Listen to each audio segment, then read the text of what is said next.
Doug Young, developer of Suploops resistance bands, and I wanted to show you today some of the things that you can do with Suploops indoors.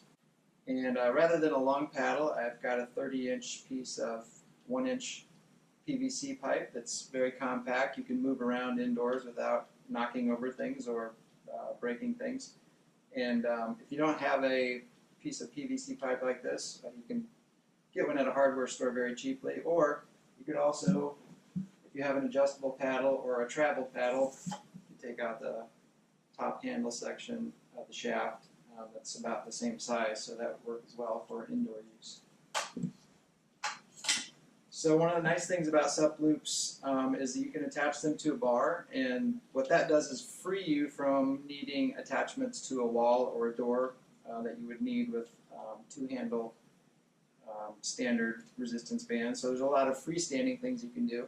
And I thought it'd be great to show some exercises that you can do in your living room in front of the TV, for example. So if you've had a long day and haven't had a chance to work out, but you still want to catch the big game or your favorite show, these are some exercises you can do in a very small space and while watching TV. And I've got certified personal trainer Amy Peliquin here to help coach me through some of these exercises to make sure I'm getting the form correct for you, and also to point out some of the benefits, some of the unique benefits of doing these exercises freestanding with the bar. So what are we going to do first, Amy? We're going to perform squats. Squats. Okay. So I've got two bands on the bar. I've got the yellow and the red one just because those are easier for you to see on the camera. And it provides a good amount of resistance for these exercises for me.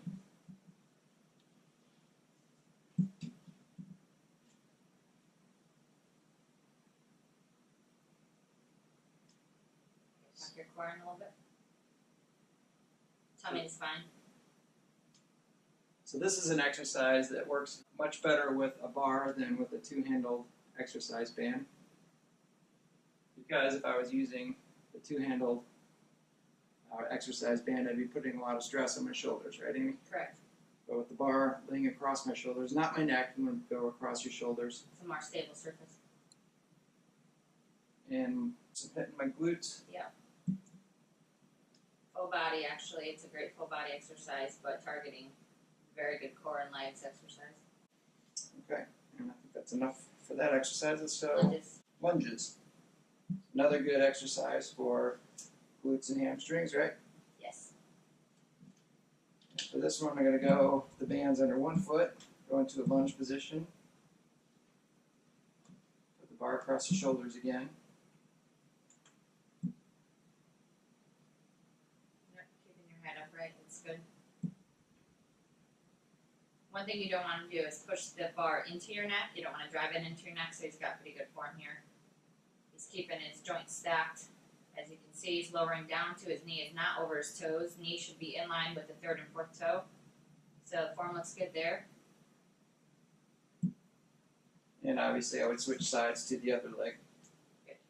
And then if you want to make it a little bit tougher, then we can do some couch lunges. Couch lunges. I've got a couch here, so again, assuming you're going to be watching TV. So this is just, what is this doing for me, Amy? This is putting a lot more strengthening on targeting muscles, specifically the quadriceps, hamstrings, glute.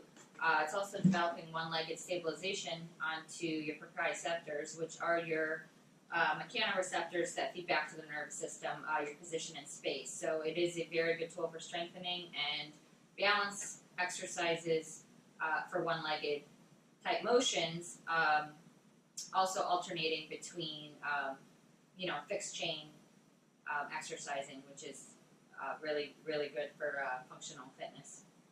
So having my leg up on the couch right here, I can feel it a lot more in my glutes and hamstring. Correct.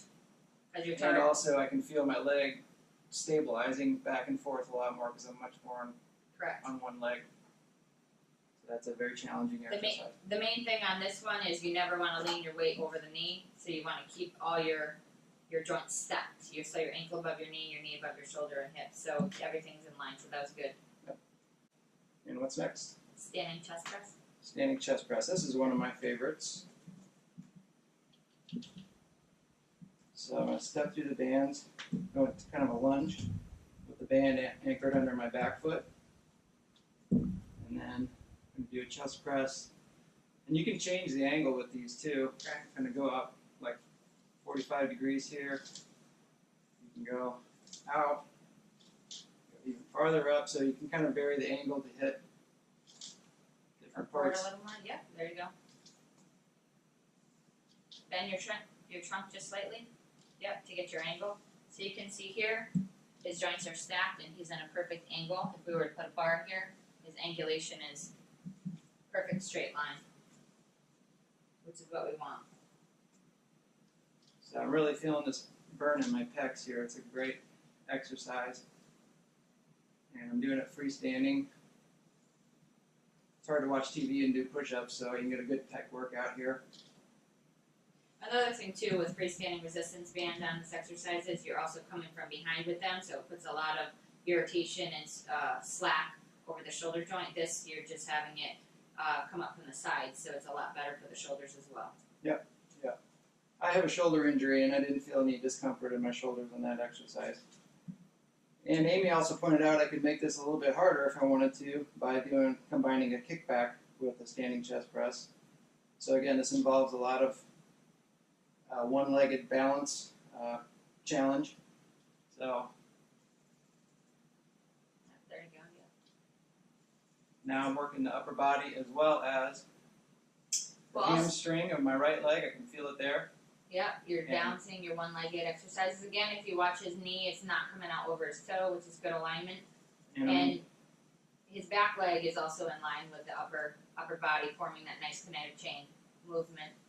And I can also feel it in my glute and my left leg. So we want to switch legs on this exercise as well to get both legs evenly. And this exercise is excellent because it's switching between an open and closed chain exercise, which is one of your foot is planted to the ground, the other one's free-flowing, and basically the difference is you're changing your targeted muscle versus your functional muscle group, so it's just going back and forth, which is good. That's a good exercise. I really like that one. What's next? Biceps curl. Alright, biceps curl. So there's a number of ways you could do this. I'm going to do it standing. I'm just going to step on the bands.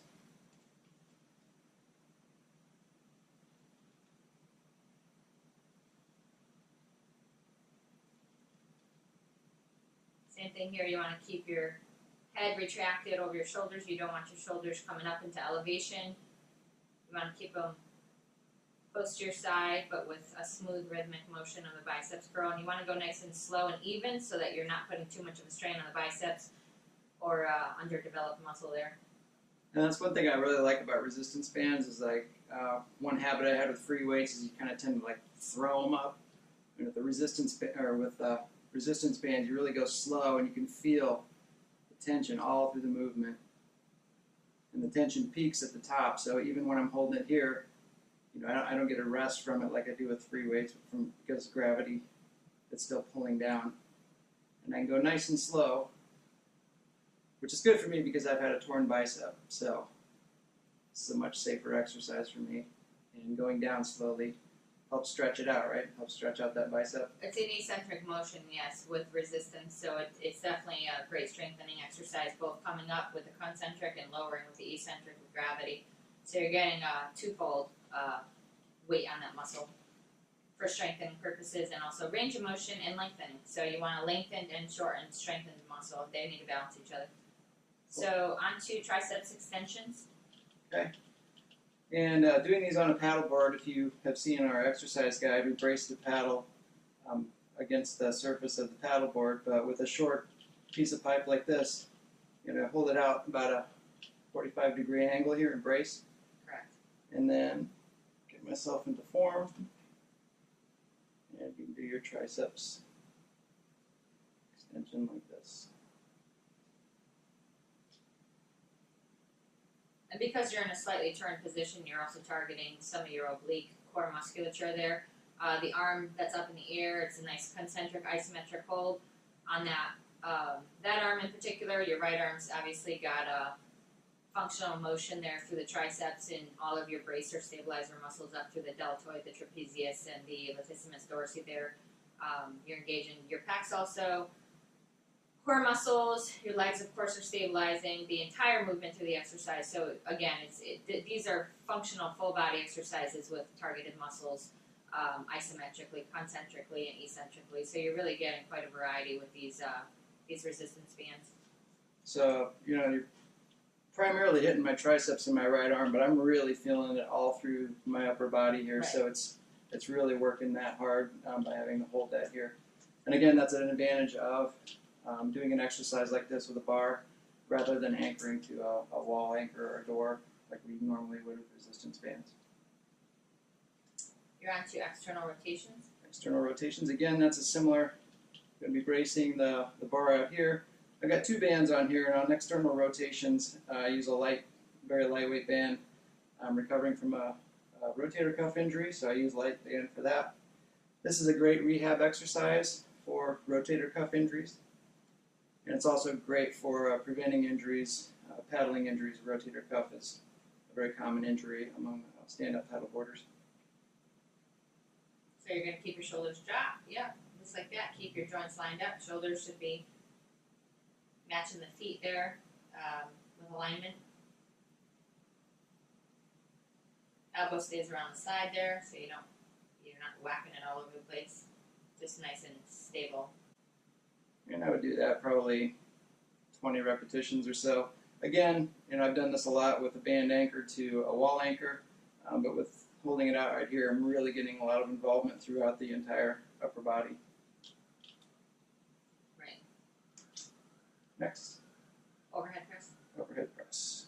All right, again, I'm going to get into a lunge position for the overhead press and anchor band or bands underneath my front foot this time. Come up to shoulder position, extend into an overhead press.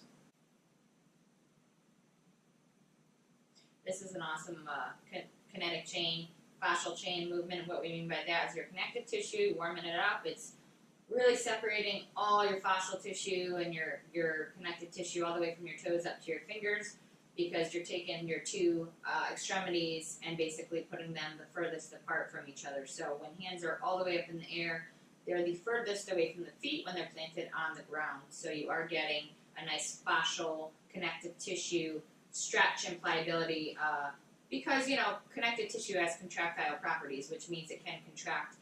And if it's restricted and you're trying to work out, well, you're going to have some sticky tissue, which puts you at risk for tears and injuries. So you do want to pay very special attention to warming up your fascial chains, Right. and including them in all exercises.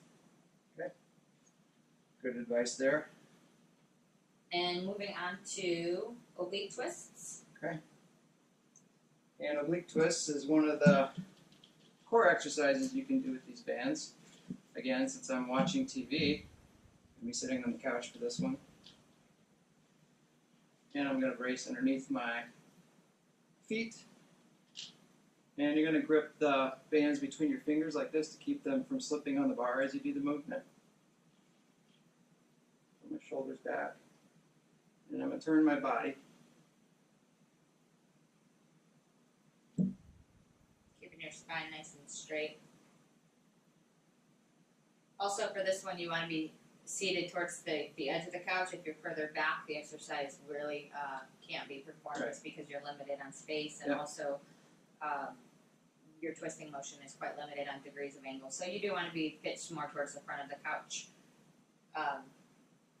just to get really that range of motion in the oblique twist. And this is a really exciting show, so I'm on the edge of my seat anyway, so that works out. Go to one.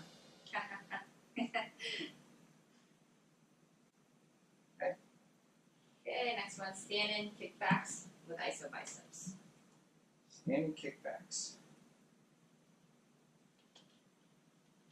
I'm going to put the band underneath one leg, hold my hands about shoulder width apart with my palms up. And again, this is a one-legged exercise. So as I'm going back, it's putting a lot of tension on the band, and I can feel that in my glutes and hamstrings. And it's challenging my left leg to balance myself. Come down just a little bit more into your angle there. Yep, there you go. Again, we just want to make sure on this one that when you come on to the back, that the angle is correct here.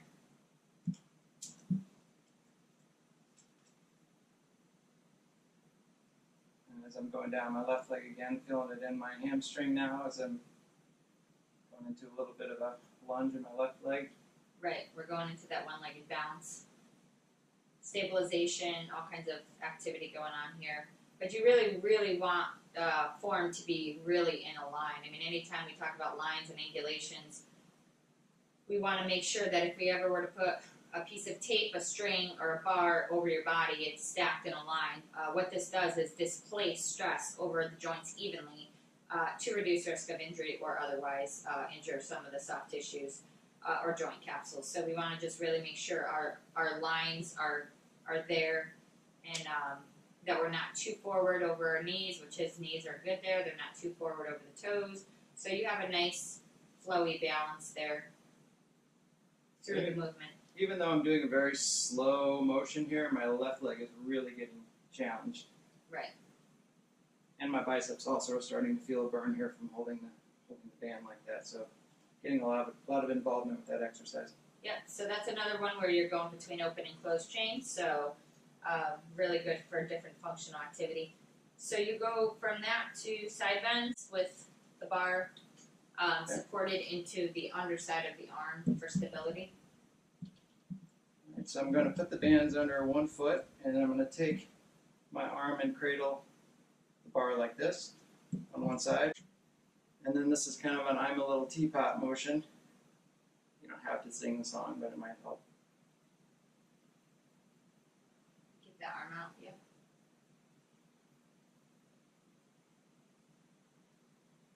So by keeping the arm out, when we say that right arm, you're keeping it out, you're actually separating muscle fibers and fascial fibers, so you're not squishing them on that right side when it comes over. You're not squishing them, you're keeping the fascia and the connective tissue and all the muscles open, and also keeping your shoulders level and balanced against each other from your midline. So it is important, again, to have your angulations and keep your balance, rather than just your arm floating by your side. It really just gets everything kind of open and keeping it separated from that midline. And then obviously I would switch sides to go over. So we've covered a good number of exercises today, addressing upper body, lower body, some core involvement. The entire routine would probably take you through the average TV show, give you a good full body workout, and hopefully you'll find these useful. And I'd like to thank certified personal trainer Andy Paulson for coming in today and helping coach me through these and make sure I'm doing my form properly. And thanks for using Suploops. Thanks for watching. Thanks for watching. You did a great job.